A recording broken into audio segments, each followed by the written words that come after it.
record here. I keep forgetting.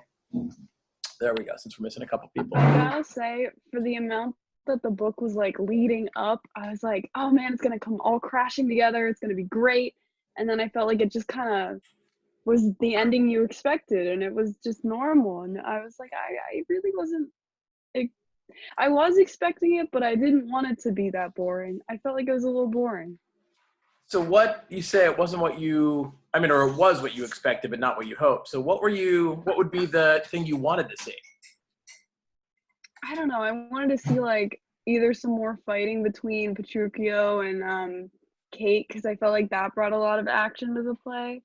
Or like something new with Bianca, like maybe she turned out to be not as sweet as we had really thought. I wanted there to be like some kind of conflict or something bigger going on, because I felt like it did have conflict through the play, but then it kind of simmered out. Okay, I want to point out something, see if anybody else caught this. I think actually there's a hint to one of those things that you wanted to see having happened. Yeah, the second thing with the. Go ahead, Thomas. Bianca? With how at the end Bianca wouldn't listen to her husband, and Kate had to go get her. So you've got Lucentio with Bianca and Hortensio with his widow, right? And they're supposed to be the typical women who, right, are wives that behave the way you'd expect wives to behave and not a shrew like Kate. And yet what happens when they all bet on them coming? They don't. Yeah, only Kate does. Right? They don't. They send back sharp answers. They mock their husbands. So if you look at it, and in fact, look at Bianca's response. I think this shows you that there is, and maybe it's harder to see when you're not watching it as opposed to just reading it. But look at the line on Act 5, Scene 2. This is after Kate's monologue.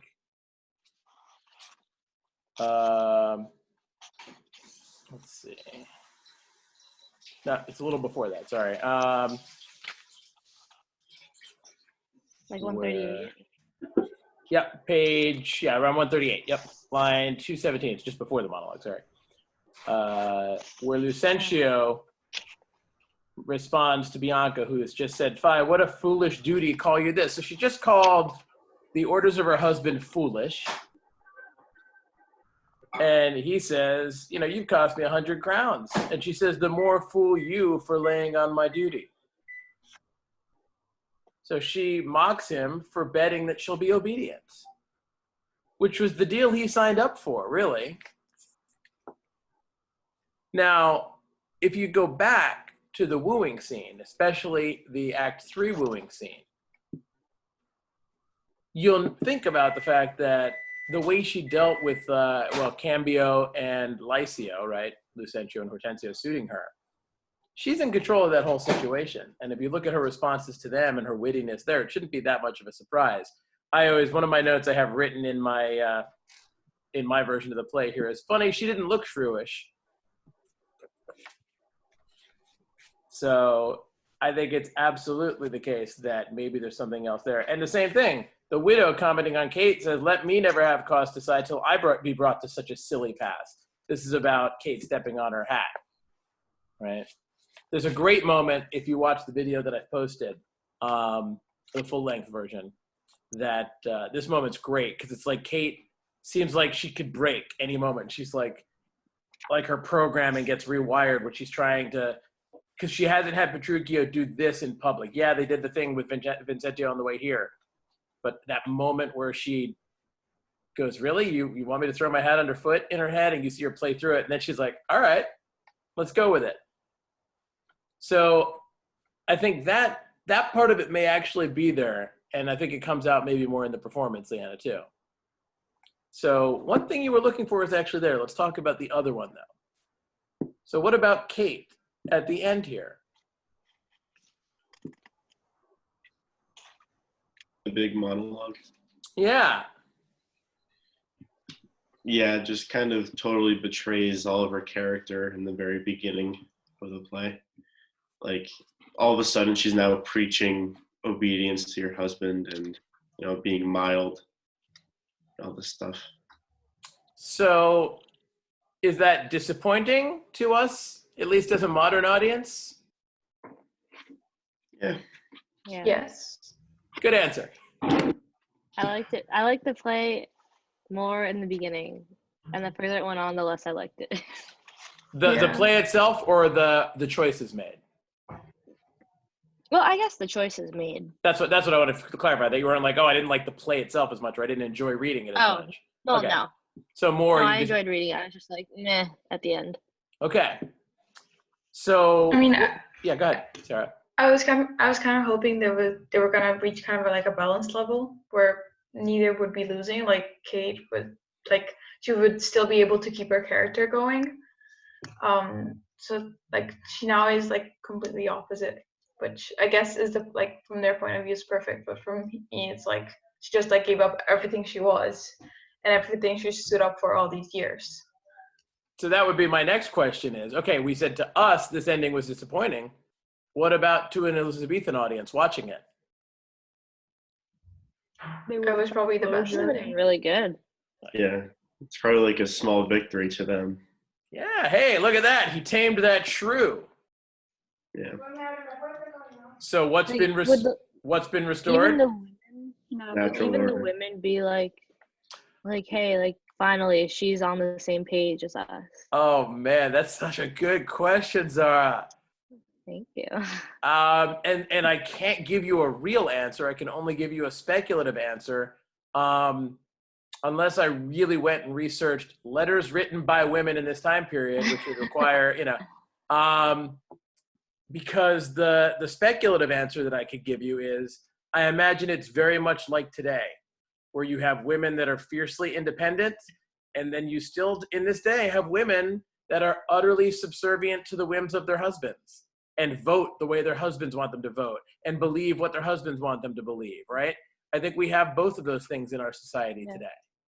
So I do think, like any time period you've got, now the difference now is, the Kate back then could have been, at least certainly as a vocal woman, a minority, right? Compared to today, where it's a norm. I would say, at least half of the women in this country, for example, and I'll stick with this country because other countries have a whole other set of circumstances.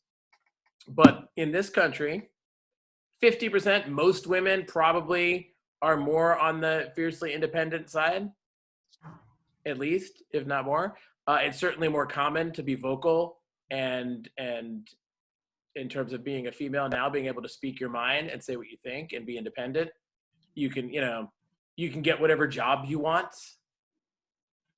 Back then, you didn't have so many options. Notice none of the women in this play are merchants. None of them have households, right?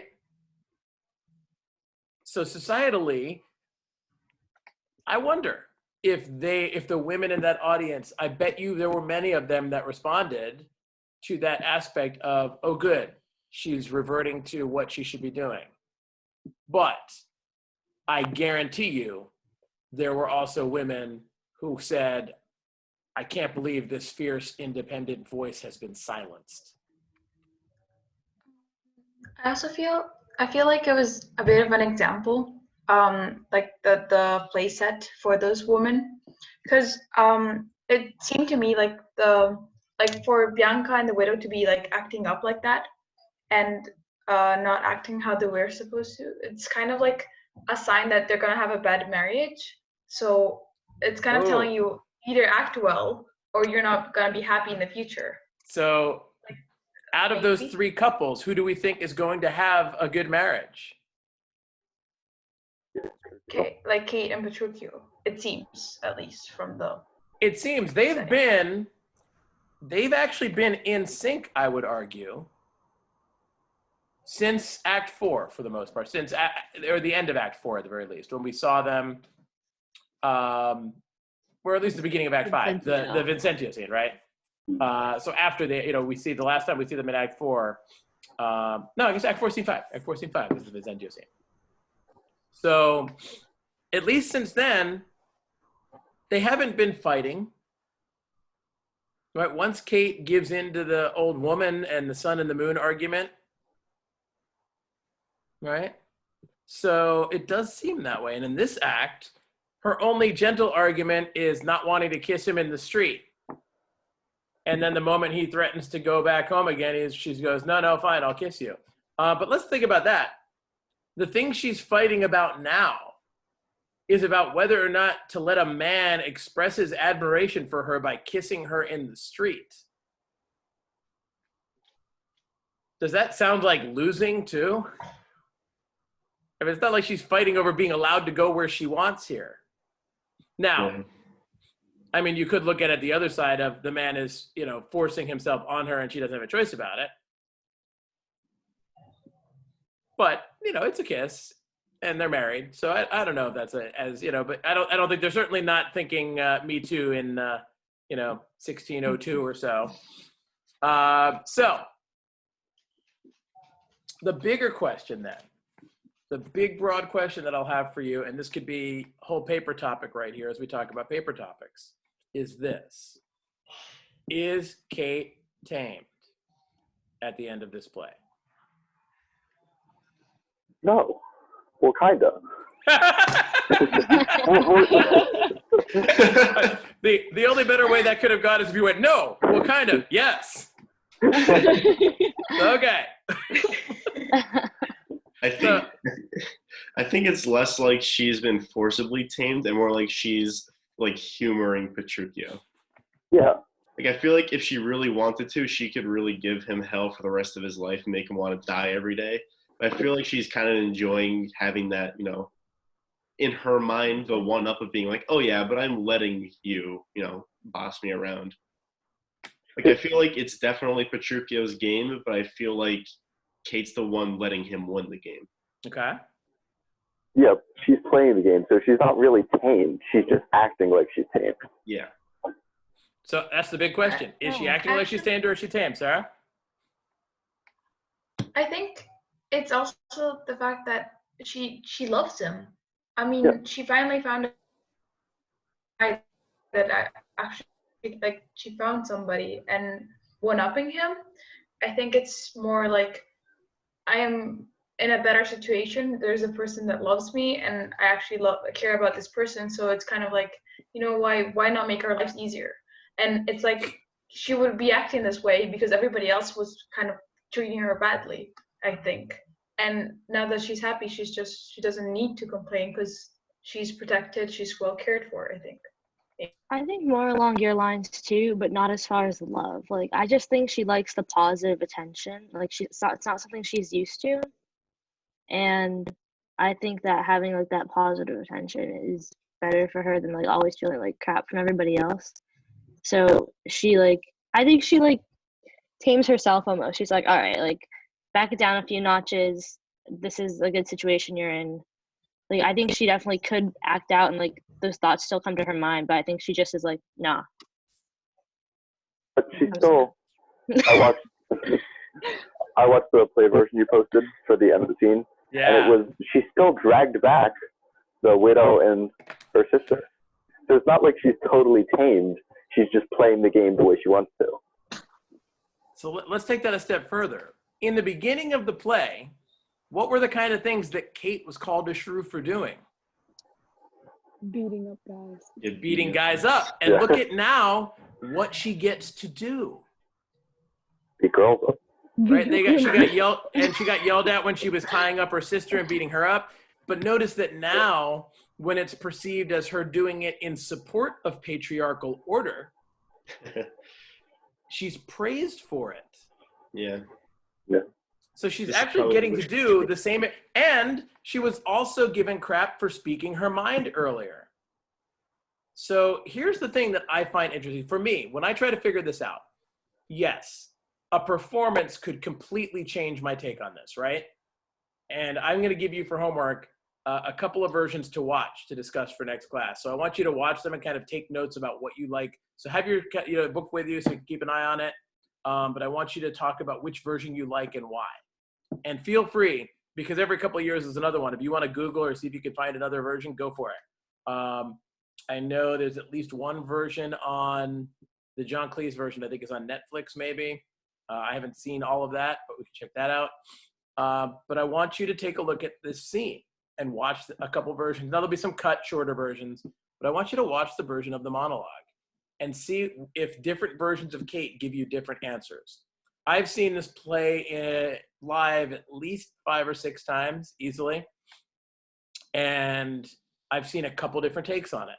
I've seen one where Kate's monologue was entirely done sarcastically. Like there was no taming, and it was clear she didn't mean a word of it, and it was all sarcasm, and nobody else in the room got it. And to me, I didn't like I feel that like there's take. no development then. That sounds kind of like there's no character development by the end of it. It's like everyone's in the same spot. Right. To me, if she's learned nothing and that's all she's doing, as opposed to she's either A, been tamed, or B, to me, found a better way to navigate her society. So we'll watch the versions because an actor's performance and take on these lines can totally change anything else. But let's be clear. Those are choices. Am I cutting out there? Still a little bit. Cutting out, yeah. Yeah, you're cutting. We come back for me at least. Oh, All right. there Yeah, you go. but you're not talking. Okay. How's that? Any No. better? Maybe. That's better. Okay. Is that better? In progress. No, not really? All right, hang on. Let me. The audio's better. Yeah, the audio's better. You're still a little bit. Maybe if you stop your video for a few minutes. Yeah, let me try that. So let me get my audio. Audio's working okay though? Yeah, that's good. Okay, my audio is cutting out. So, an actress' performance will change this quite a bit. So we can watch that. And now it depends. An actor could sort of do what she, in this case, feels like. Or an actor could base her choices on the text. But there is a version of this where the actor could make choices that are not supported by the text if they're not careful. Or if they want to make some other take on it, or they're trying to reinterpret it, or they cut a line here or there, so you can manipulate the text too. But if you're true to the text and interpreting the text, that's the thing I want to go to, is to say on paper.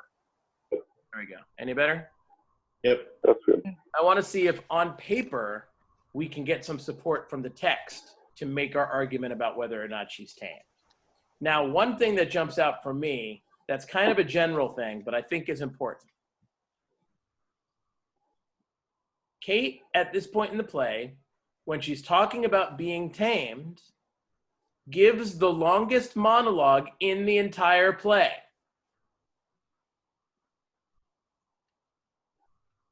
So we're listening to a woman's voice for longer than we've heard anything else in this play, uninterrupted, mind you, right?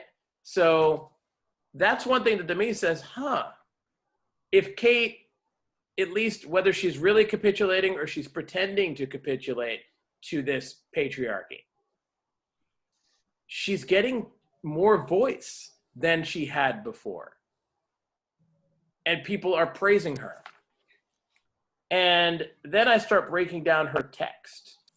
And I say to myself, are there lines in the text that actually, first of all, she talks about the women and she insults their intelligence, right? She talks about why, what they look like. And she's like, I've been like you. And she has one line, my reason, happily more. She's like, yeah, I've done what you did. I fought, I did all this. She's like, fortunately, I'm smarter than you. And so she says a couple of things. One of them is at the bottom of 219, around line 175. I am ashamed that women are so simple to offer war when they should kneel for peace. So this would be the argument. That would be a line that to me would really stand out if I wanted to think about Kate saying, ladies, there's a better way here than fighting all the time. My note that I gave myself here is the end of this speech, really, the taming of the husband. She's like, look, if we fight with our husbands, we know they can beat us. We've seen it happen with Petruchio. Let's make no mistake. She's been starved. She's been sleep deprived. I mean, he really abused her mentally and physically, even though he didn't actually hit her. But he's been abusive. And so that happened. And we could talk about, we could do a whole other psychological argument about whether or not the whole reason Kate is tamed is something like, like a Stockholm syndrome kind of thing, right? Yeah, trauma, PTSD. I mean, that's now to be fair, I don't think it's fair to think of Shakespeare having had that idea because he didn't have modern psychology to study. But we can. What is Stockholm's? That's where you identify with your captors when you've been kidnapped. Gotcha. Right. So you see, like, people who've been kidnapped. That kind of. There's a famous case of a woman who was kidnapped. Why can't I think of her name now?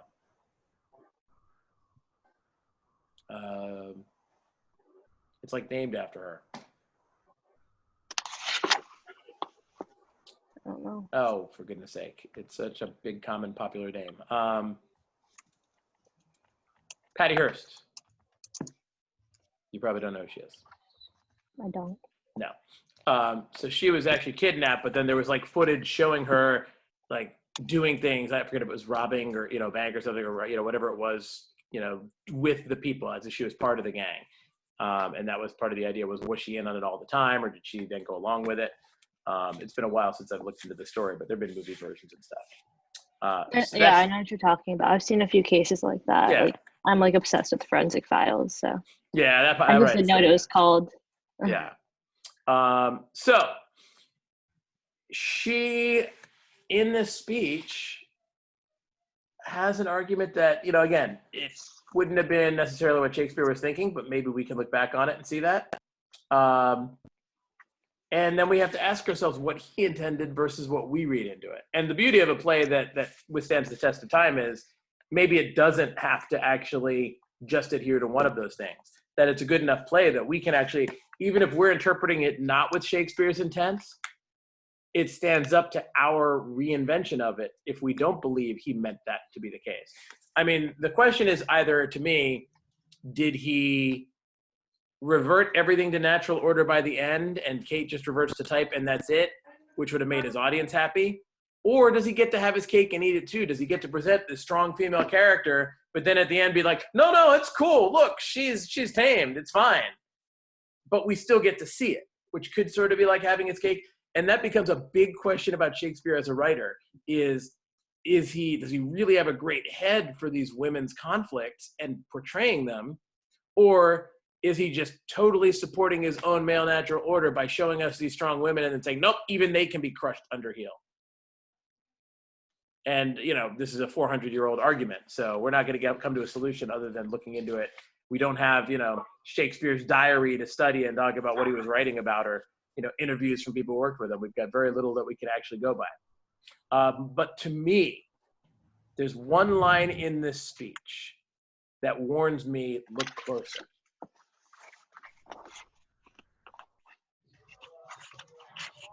And it's when she's talking about females being weak. When she says, I've been like you, I fought back, but I see now our lances are but straws. And again, when she talks about lances, to me, that seems like she's referring to maybe women versus men, using this kind of genital image of lances, right? This kind of phallic image. So she's like, yeah, we don't have what it takes in a man's world. She's not talking literally, she's talking figuratively. Our strength as weak, our weakness past compare. Yeah, they can beat us. There are things they can do that we can't, at least physically. And then she says in this line here, though, that seeming to be most, which indeed we least are. See if this fixes my audio if I cut out. That was cutting out there, I feel like. Yeah? Better? Mm-hmm. Better. So that to me goes back to that main Shakespearean theme about things not being what they seem. So in a speech that we're sitting here debating, is it what it seems or not? Kate literally says the line, often we don't seem like what we are. So if I were playing Kate, this line would be my mantra in this monologue, I think. And then I'd figure out how do I do it. And so Thomas, you said you watched the version that I posted. Yeah. The very last line, the way she says the word obey in that line, before the boot one.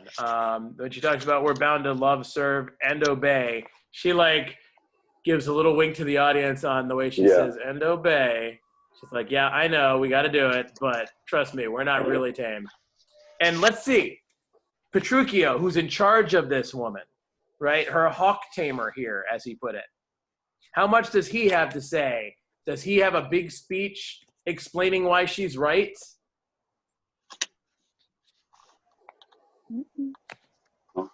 He has one line, two sentences, right? That's all he has to say why there's a wench. It's like, damn, that's a woman. Come on and kiss me, Kate. Boom. That's all he's got. She's had this big, long monologue expressing her thoughts, and he gets 2 short sentences about it. And other than the next few lines he has, right? Nobody else has much more to say here. He doesn't have much more to say at all. Oh. Sorry, audio feels like it's cutting out today. Better? No. Let me try just audio again. I think you're good. I don't know what's going on with it today. It's tired. It's like, it's Tuesday, I'm tired. Me too. So in his little rhyming, his little rhyming quatrain here. Come, Kate, we'll to bed. We 3 are married, but you 2 are sped. I love that. It's like a modern version of the way we use sped almost sometimes as an insult. 'Twas I won the wager, though you hit the white, which would be the center of a bullseye then. And being a winner, God give you good night. So he gets a little rhyme at the end here, but that's about it. And they actually cut the last few lines in the televised, the version that I sent about Hortensio and Lucentio. But both of them praise him in their last lines. That's all they have left to say. Right, now go thy ways, thou hast tamed a cursed shrew, although he spells it differently here. 'Tis a wonder by your leave she will be tamed so. So it was interesting that they actually cut with God give you good night and Kate and Petruchio being on the same page on that version. So I think we'll have to take a look at some of these versions and see what you think. I've collected a bunch. Maybe I'll do a quick search when I post it.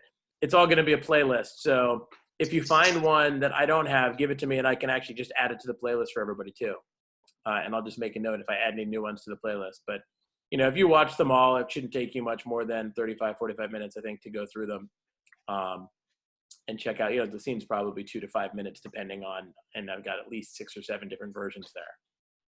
And some of them are pretty different. Some of them are very similar, but some of them are really have some interesting differences in it. But again, I always go back to this idea that, like Leanna said in the beginning of the argument or discussion here, I think I'd be disappointed if the end of the play was just what, I would expect. Natural order's restored and Kate's subservient and the world sucks for women. But ask yourself this then. Let's say all of that's true. Let's say this is a play that's about, and I don't know if this is a good lesson or not, but let's say this is a play that's about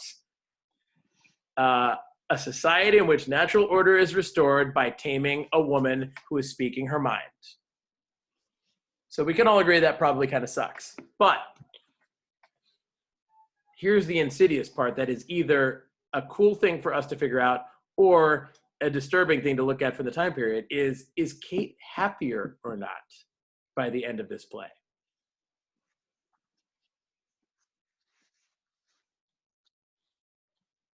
I don't feel like she is, but I could be wrong. It's hard to tell. It really is. Because, part of her seems like her spirit is a little crushed. Like that fiercer side of her is kind of, squashed. But she seems at, an acceptance phase. She's, content with, the calmness. I don't know. Go back into that monologue, though, and the action she's doing here. Is she less than fierce in dragging these two women out and having this big fight urged on by the men. I mean, she's being as violent as ever in this scene. See, that's where I would agree that maybe she is really happy because she's found a better way to fight back and more ways to fight back and get her voice heard. And look at her, Fighting against her old morals, though. look at her And she's relationship with fighting Petruchio. women. When they first meet, she's fighting him. She doesn't even want to stay and talk to him. Now, she's kissing him in public with no argument. I feel like she is kind of happier. I mean, yes, she did have to give up a lot, which I don't agree about. But that's like from my point of view, like from now modern times. But at the same time, she found a way that she can now get whatever she wants, kind of. All of these things that they're like, even when she was with Petruchio, if she acted badly, she would have no food, no sleep, and no everything. And since she was a woman at that time, she has not that many choices. Instead, by behaving by the rules, I guess, she gets what she wants. She can get the prettiest things and everything. Pretty hat, pretty dress. Yeah, sometimes she's got to stomp it underfoot if her husband tells her, which may be a reminder that again, the insidious thing here is, and that may be a constant reminder that she only has that at his leisure. You know, like those movies where there's like a really rich couple, but like the guy is like the breadwinner, and like the woman just goes out to like country clubs and like goes shopping all the time, and she's like really unhappy in her marriage, but she stays because she can basically do whatever she wants outside of like her decisions with him. Right. It gives me that vibe. Yeah, maybe she's sort of a precursor for that archetype of woman, right? That sort of stereotype who lives up to that. She gets what she wants. She may be unhappy at her core, perhaps. So I don't know. I mean, either way, I think there's something more going on here that's pretty complex. At worst, he's presented a really complex female character and then shut her up at the end. Now, you'll see that happen often in Shakespeare, right? Where at the end, there's the taming happens. How about, let's see, was anybody cast in Midsummer Night's Dream out of this group? I don't know if you got to the point of reading it before we were out. No, yay, nay, yay. Yeah, I mean, I have the script, and I bought the book over the summer because I knew that the play was going to be it. So I read bits and pieces that I needed to. So there again, we have couples and people who don't want to be chased and issues happening. And then by the end, everything's resolved and everybody gets what they want and everything's restored. You see this happen. Now, when we get to Much Ado About Nothing is sort of like Taming of the Shrew 2.0.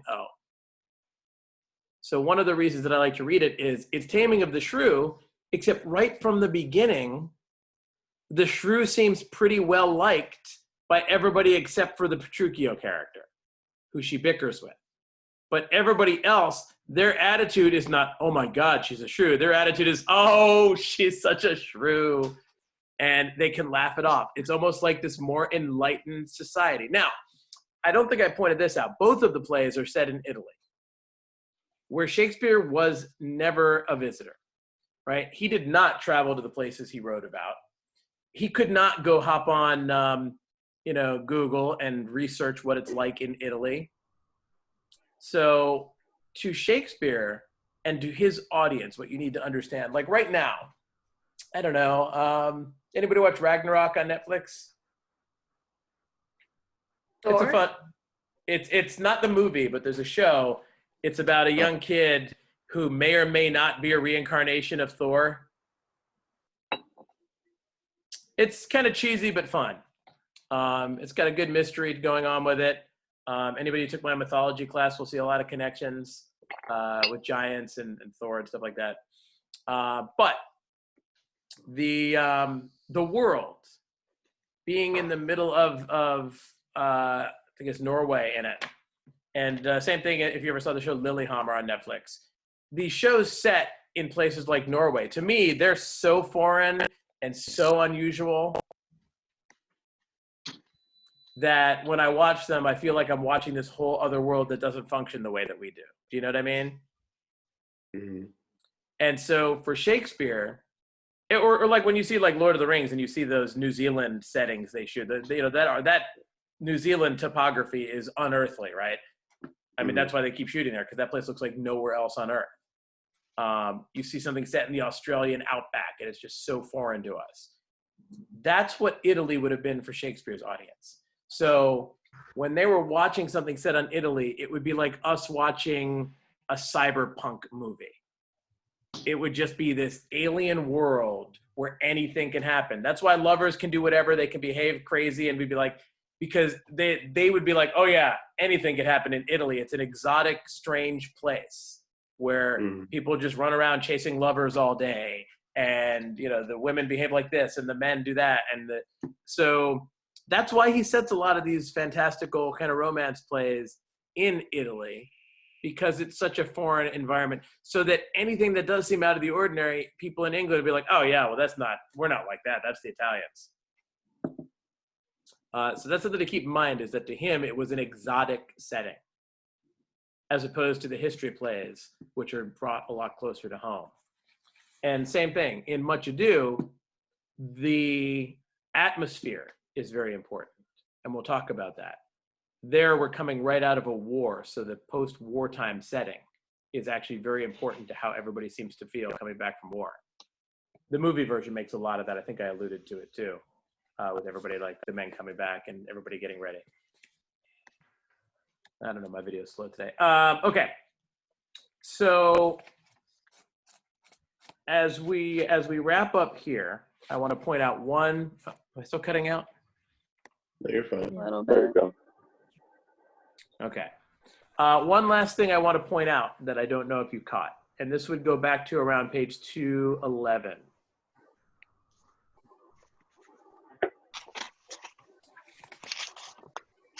Hey, anybody remember how the play began? With the Oh, that brief guy. introduction of the person that's like Oh, Christopher Speaking. Sly. Remember the induction? Yeah.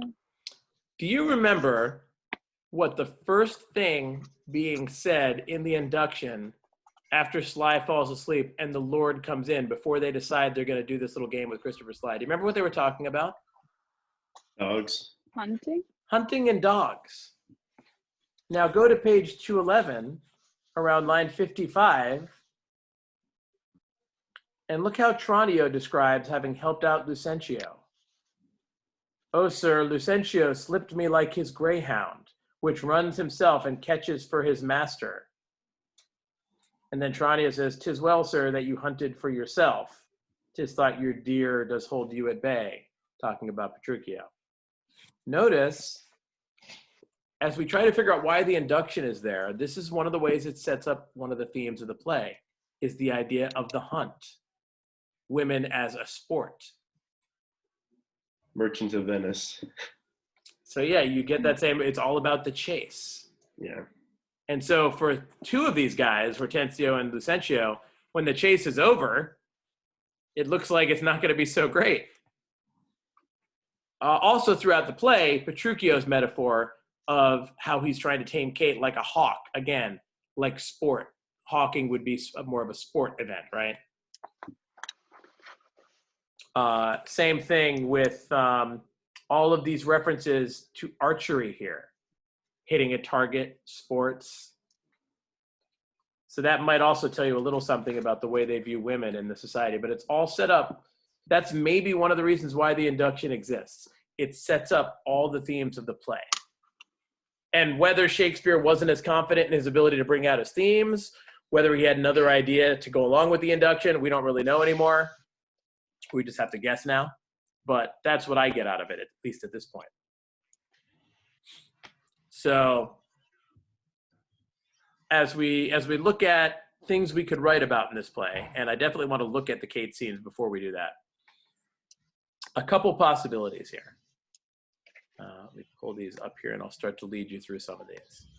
So obviously, the argument about Kate and whether or not Kate is tamed at all certainly becomes something we could discuss.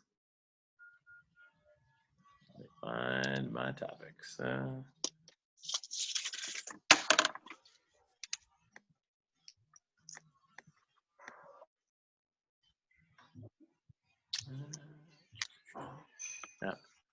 Sorry, I may not have actually. The last time I taught this class, we weren't fully online in terms of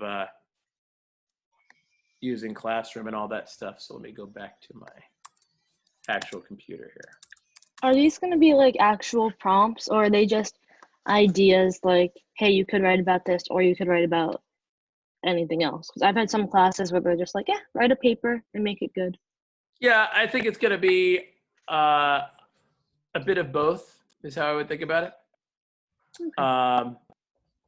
Some of it will sort of lend itself to very specific ideas of the play. Others are more general concepts about this. Hang on, let me see if I can get my audio fixed here.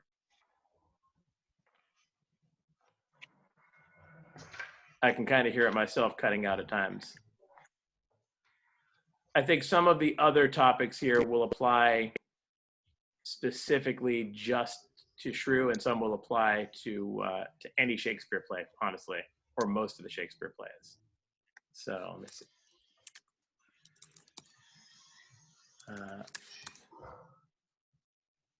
I can't find it. Oh, well. So again, one thing I think you could write a whole paper on pretty easily is this idea about Kate being tamed. To do that, I think you need to dig into the text a little bit, though.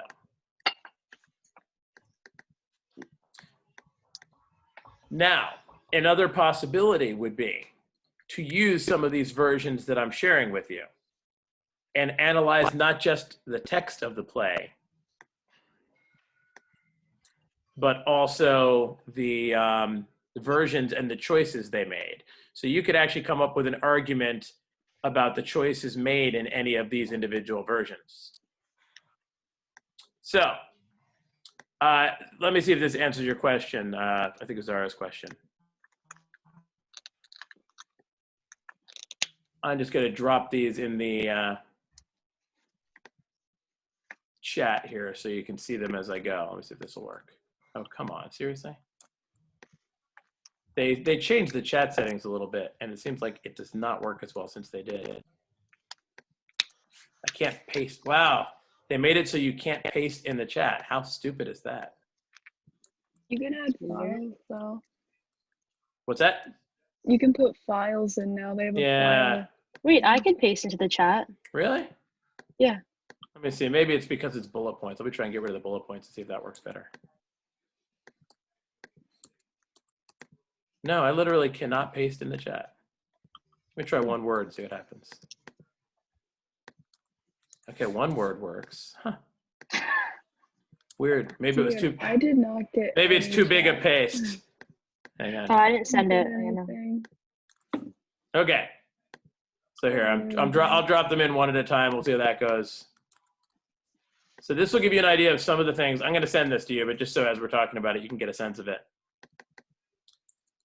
Some of them won't apply yet because usually what happens is by this point, I've had you read 2 plays and then we write about them. I don't think racism is going to come into this.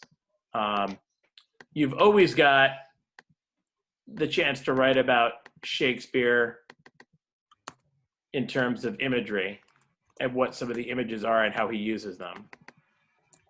But if you see, I think the answer to your question is, as prompts, these are more ideas than they are specific questions to explore. Yeah. So I think you have a lot of freedom here. My goal is, I want you to explore what it is about the play that grabbed you and what interests you the most, and which aspect that is. And some of those can be technical and linguistic, and I can give you a couple more terms to help there, but some of them can really be more thematic. Does the Apollo versus Dionysus? Dionysus, yeah. Does that one apply to Taming of the Shrew? So we didn't talk about Apollonian Dionysian impulse here in this class, did we? Oh. No. Okay. So that comes out a bit more later, but we'll talk about it. I'll make sure when we talk about topics next class, I'll go through what that means too. Yes, I think it does to a point. It's sort of this is one of those topics that you could probably use once in every class for the rest of your lives to write a paper. Honestly. Because as long as there's conflict in the play, this is always inherent in almost any conflict, this clash. We lost you. Yeah. How about now? Better? Yeah. Okay. Yeah. It was just the last sentence, I think. It's as long as there's conflict in a play, this is a thing that comes out in almost any type of conflict. And I'll explain how it works. It's about two clashing impulses that can play out in all of the types of conflict. And so remind me, I'll explain that. I'll post the essay topic sheet on the classroom page. Mr. Sherry. Yes. I found a notebook from last year's fall term class that I must have had with you. And I have a whole thing still written down about how to write different types of papers. And I have to say, this has saved me so much. Was that style and structure maybe? Or taboo? So. Would have been those. No, it wasn't taboo. I wasn't in taboo, but we were talking about oh wait, there you go. There's your little charts. Yeah. That must have been style and structure. Yeah. Yeah, probably. So there you go. How about that? See, comes in handy, doesn't it? It I feel like you always saved that through college. What's that? I feel like you always give general advice. Like, I remember my freshman year, you gave us like a 25-minute rant on how highlighting is a total waste of time and how color coding is the dumbest thing to exist when it comes to taking notes. Oh my god. It's my goal. My goal is, what can you take with you that's going to help you later? All right. We are sadly out of time. Keep an eye on the classroom page. I'll post links and essay topics for you there. All right. All right. Have a good day, everybody. You too. Yeah. Yeah.